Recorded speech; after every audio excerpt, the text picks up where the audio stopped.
Hello guys, magandang umaga. Los Angeles, California. Malamig na umaga po dito sa amin, dito sa Los Angeles, California. And then magandang, alam ko madaling araw na dyan o gabi dyan sa Pilipinas at sa lahat ng mga sumusuporta po sa atin sa buong mundo. Magandang umaga o hapon o gabi sa ating lahat. Dito po umaga po. Wednesday po ng umaga dito, and then maya-maya papasok na po tayo ng work po. Sobrang lamig. So sa lahat po ng solid followers po natin sa buong mundo, ako po'y nagpapasalamat po sa inyo dahil sa inyo, kaya po tumataas po ang followers natin and views. Most especially, shoutout ko po yung mga taga Davao City and then taga Quezon City dahil sila po yung nasa top list na nagbibigay ng malaking views po sa atin sa lahat ng mga ina-upload po natin na reels.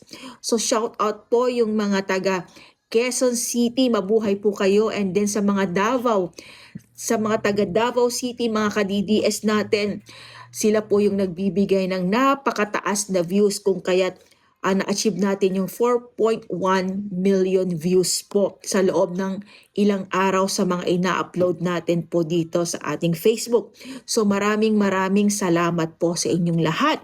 And then ako rin po ay lubos na natutuwa, masaya dahil po sa announcement at formal na pong diniklara ni BP Sara ang pinakamamahal natin na Agila, at abangan natin ang kanyang paglipad dahil formal na po ang kanyang pagdeklara sa pagtakbo bilang presidente sa itong susunod na eleksyon sa 2028. So, guys, sa lahat po ng mga solid followers natin sa buong mundo, alam ko po maraming nagmamahal kay BP Sara.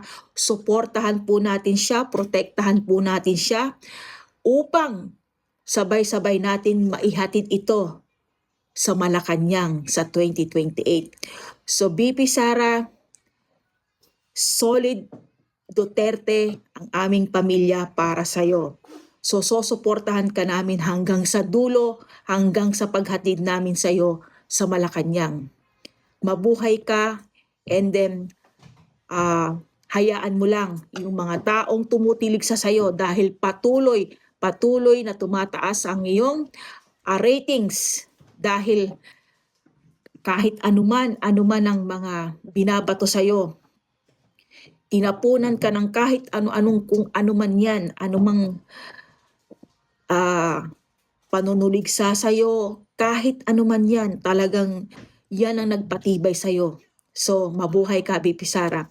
So, solid Duterte, and then supportahan po natin sa 2028 BP Sara, susunod na presidente ng Republika ng Pilipinas. Mabuhay ka, BP Sara.